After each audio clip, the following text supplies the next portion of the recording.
Imagine falling in love for the first time, believing it's forever, only to watch that trust collapse in front of you. Now imagine taking that heartbreak, that betrayal, and turning it into art so raw, it not only defines your public image, but also fuels your healing. That's exactly what Selena Gomez just did. Her latest project, I Said I Love You First, released March 21st, 2025, isn't just another album. It feels like a diary cracked open, page by page. The record doesn't simply sing of heartbreak.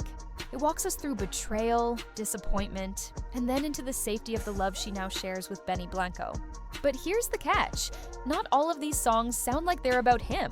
Some of them cut too deep, echoing wounds that only someone from her past could have left. Take the track You Said You Were Sorry. It paints a picture of empty promises, apologies with no real change, and a love that never lived up to its words. It's the kind of heartbreak that lingers, unfair and unforgettable. Then there's How Does It Feel to Be Forgotten? A sharp, almost confrontational song that feels less like nostalgia and more like an accusation. Fans didn't take long to connect the dots. The lyrics, the tone, the weight behind her voice. It all circles back to the same person, Justin Bieber. Even the album's title feels like a revelation. I Said I Love You first suggests she was always giving more, always stepping forward while someone else held back. Ironically, Benny recently shared in an interview that Selena actually blurted I love you first while coming out of anesthesia after hand surgery. On the surface, it's a sweet anecdote. But when you place it next to songs about imbalance and betrayal, it feels more like contrast, proof of how different love feels now compared to then. And that's the question hanging over everything. Who is she really talking about? For many, the answer is obvious. Justin Bieber. Their relationship wasn't just a romance. It was an 8-year saga that the world watched unfold in real time. Breakups, makeups, drama, reconciliation. It was all public. And now, lyrics about broken trust, apologies that never came, and love that never measured up feel too pointed to ignore. Of course, Benny Blanco stands as the counterweight in this story. Some tracks are clearly dedicated to him, filled with warmth, security, and renewal. But the songs pulling the most attention are the ones soaked in betrayal, and those don't belong to him. They belong to the past. And once again, Justin's name is back in the conversation. This doesn't just reopen old wounds, it reshapes how fans see Selena's present. With Justin, it reignites debates that never really ended, reminding everyone of the chaos they endured together. With Benny, it highlights just how different things are now, how she's stepped out of toxicity and into something stable. But it also puts their relationship under pressure, constantly forcing comparisons, past versus present, betrayal versus loyalty, heartbreak versus healing. From a career perspective, Selena may have just delivered one of the most defining albums of her life. Vulnerability sells, but not in a shallow way. People respect honesty, especially when it comes from scars that haven't fully faded. Songs like You Said, You Were Sorry, and How Does It Feel to Be Forgotten aren't just tracks, they're confessions. And that rawness is exactly why fans are dissecting every lyric, every performance, every post, trying to uncover what she isn't naming outright. And then came her emotional post, a message that hinted directly at betrayal by her first love. No names, but the language was unmistakable. Shattered trust, abandonment, a wound that never fully heals. It was enough to confirm what the songs already suggested, and it reignited a frenzy online. Fans pulled up old interviews, past performances, even body language from years ago, stitching it all together like a puzzle they'd been waiting years to complete. The structure of the album itself tells a story. The first half bleeds heartbreak. The second half breathes healing. It mirrors her journey, from being broken by Justin to finding steadiness with Benny. But even in the songs about joy, the shadow of that first love remains. That's the truth about betrayal. You carry it forever, even when you've moved on. And the ripple effects? Massive. Justin, who has tried to keep his life with Hailey Bieber separate from Selena's narrative, finds himself dragged back into headlines anyway. Every article about Selena's new music somehow circles back to him. For Benny, it's a different kind of pressure, being both the safe figure and the constant point of comparison. Admirable, yes, but also heavy to live with. Selena herself, though, comes out of this with a new kind of power. She isn't just singing about heartbreak, she's reframing it as survival, as strength. She's showing the world how pain can transform into art, how betrayal can become fuel for growth. It's what makes her stand out, what makes her feel more real than ever. Not everyone agrees, of course. Critics say reopening old wounds could hold her back, or that by leaving just enough clues, she's keeping speculation alive. But that tension is what makes her compelling. Selena doesn't silence her past, but she doesn't spell it all out either. She leaves room for fans to interpret, and that's why her story never fades. Looking ahead, whispers of a deluxe album and more music videos mean this chapter isn't over yet. If the visuals dramatize her betrayal and healing, expect even more decoding, more theories, and more speculation. Because when it comes to Selena, people don't just listen to the music, they search for the truth hidden between the lines. And that's what makes this era so powerful. Selena Gomez has taken the deepest betrayal of her life and transformed it into something bigger than gossip. She's turned pain into power, heartbreak into art. And in doing so, she's reminded everyone that while love may break you, it can also be the very thing that makes you stronger. But here's where things get even more interesting. Selena didn't just release the album and leave fans to interpret it. Shortly after, she posted a heartfelt note online, not naming names, but describing betrayal in a way that felt painfully specific. She spoke about trust broken in ways that stay with you for years, about learning to forgive without forgetting, and about how healing doesn't erase the scars. It only teaches you how to carry them. That post felt like confirmation to millions of fans. For them, it was no longer just lyrical interpretation. It was Selena looking straight into the camera and saying, "Yes, my first love broke me, and yes, it still matters." The internet erupted instantly. Old clips of her with Justin resurfaced across TikTok. Fans analyzed their interviews, their body language, even the way she used to look at him on stage. They compared those moments with the sharp, cutting honesty of her new songs. And what they found only added fuel to the fire. Patterns of pain, of her giving more than she got, of her smiling while clearly hurting. For longtime fans, the album feels like closure. It ties together years of hints, interviews, and whispers with the clarity of music. But for others, it feels like reopening a chapter that never really closed. And that tension between closure and reopening is exactly why this moment is so explosive. From an industry perspective, this could be career-defining. Vulnerability is one of the most powerful currencies in music. Think of Adele's 21 or Taylor Swift's Red. Albums built on heartbreak don't just succeed commercially, they become cultural landmarks because people hear their own stories in them. Selena's I Said I Love You First is already being discussed in the same category. Critics are calling it her most honest work. And fans are treating it as the album that finally tells the unspoken truth of Jelena. But here's the ripple effect. Justin's image gets dragged back into the spotlight whether he likes it or not. Every headline about Selena's honesty somehow pulls his name into the narrative. And that puts strain on his current life with Hailey Bieber, who has worked hard to distance herself from Selena-related drama.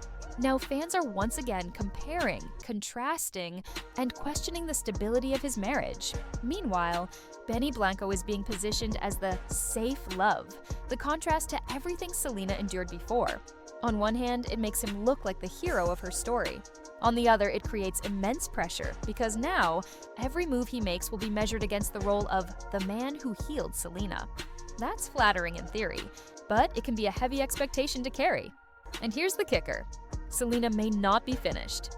Insiders whisper about a possible deluxe edition of the album with bonus tracks. If that happens, fans are convinced she'll go even deeper into the betrayal, maybe even leaving less to interpretation. Music videos could visually dramatize what she's been singing. Symbolic imagery of betrayal, broken trust, and eventual healing. Imagine the cultural storm if those visuals include subtle nods to her past. So, where does this leave the story?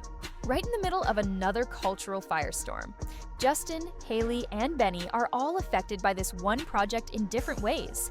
But Selena is the one in control. She's turned heartbreak into power, betrayal into art, and her past into a story people can't stop talking about. And maybe that's the most important message here. You don't erase betrayal. You use it. You turn it into something that outlives the pain. For Selena, that something is music. For her fans, it's a reminder that scars can become strength if you're brave enough to put them into words. The fallout online has been nothing short of a digital battlefield.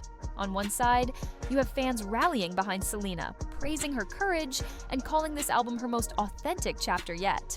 They say it proves she's finally speaking her truth after years of silence, and for many, that feels like justice. Hashtags like Jonk Selena Told Us and Knock First Love Betrayal started trending within hours, with thousands of TikTok edits pairing her new lyrics with old clips of her and Justin. But on the other side, Justin's defenders aren't staying quiet.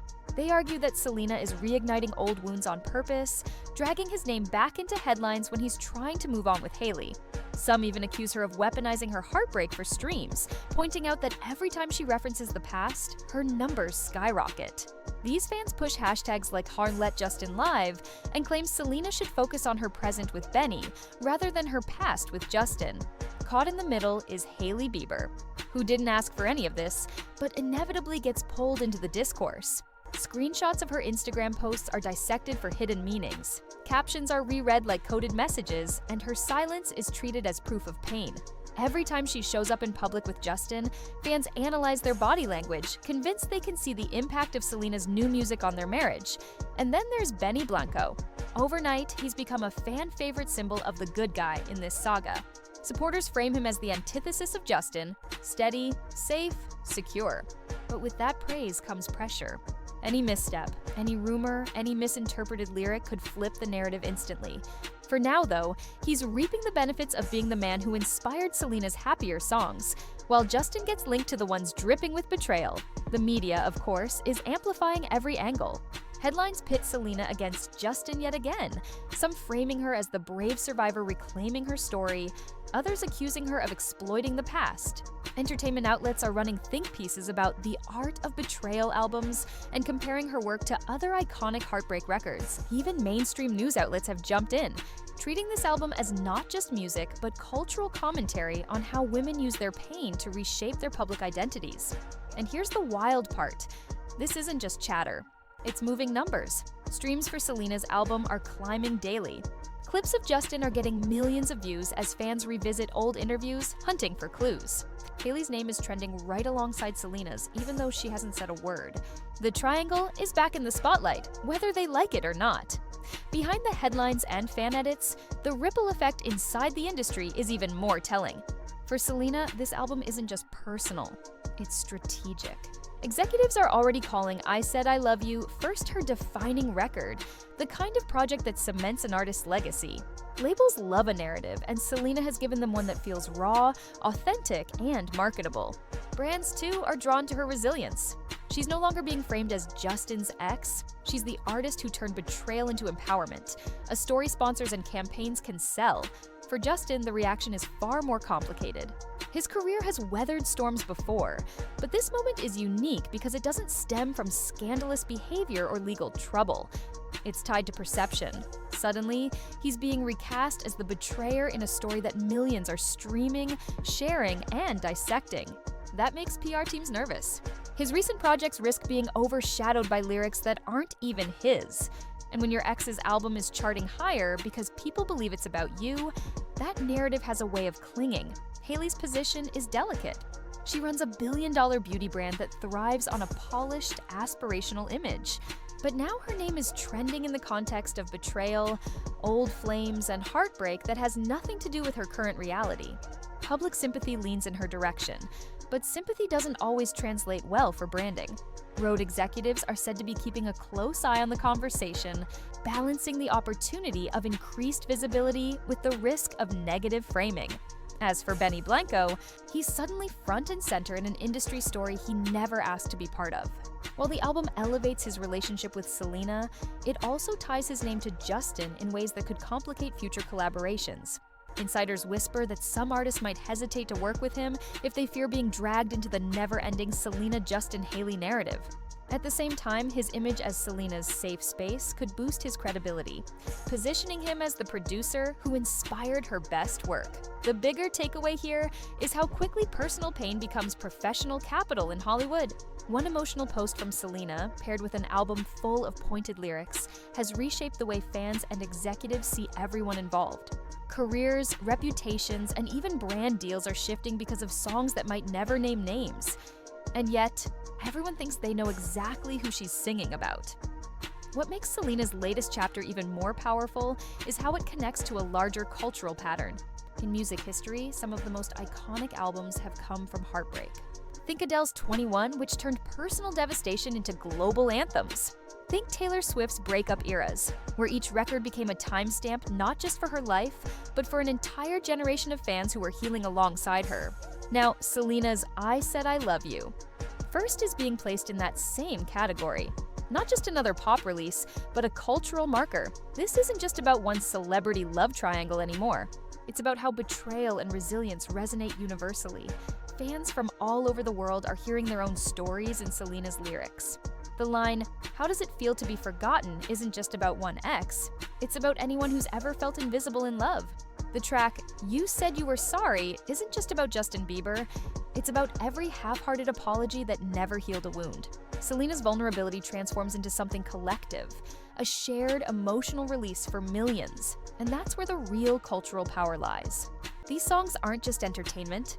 They become healing rituals. They get played in cars after breakups, quoted in captions, whispered at 2 a.m. when someone's scrolling through old messages. Just like past heartbreak anthems shaped their eras, Selena's new album is on its way to defining a cultural mood in 2025. A mood of confronting the past without fear, of turning pain into power, of saying, "I loved first, but I also survived." The more people talk about the Justin connection, the bigger this cultural wave grows. Even those who never followed the drama are now curious, pulled into the narrative because the themes are so universally relatable. That's how you know this moment is bigger than gossip. It's history being written in real time. And here's the part that makes everything even more intense. The more Selena leans into this raw honesty, the more the lines between personal healing and public storytelling start to blur. Fans aren't just listening. They're investigating, connecting dots, comparing lyrics to old interviews, matching words to photos, pulling timelines apart. It's like every track from I Said I Love You first is a key, and everyone online is desperate to figure out what door it unlocks. Meanwhile, Justin stays quiet, and that silence is louder than any response. Does he feel exposed, regretful, defensive, or maybe even proud of Selena for owning her truth? Nobody knows. And that's what makes the suspense unbearable. Because one reaction from him, a single comment, a single lyric in his own music, could ignite the fire all over again. For Hailey, the weight of all this grows heavier. Every time Selena drops something vulnerable, the comparisons resurface, the old debates return, and Hailey gets pulled back into a story she didn't write. Fans see her every glance, every post, every move through the lens of the one who came after. And while she projects strength, how long can someone keep carrying the burden of a narrative this relentless? What we're left with is a triangle of silence, music, and speculation. Selena using her voice to process the betrayal, Justin saying nothing while the world waits, and Hailey trying to hold steady against waves of scrutiny. And in that silence, the tension only builds. So the question becomes, is this the closing of a chapter or the beginning of an entirely new one? Is Selena finally free from the ghost of her first love, or has her honesty only reopened the wounds for everyone involved? The story doesn't feel finished. If anything, it feels like we're right on the edge of something even bigger.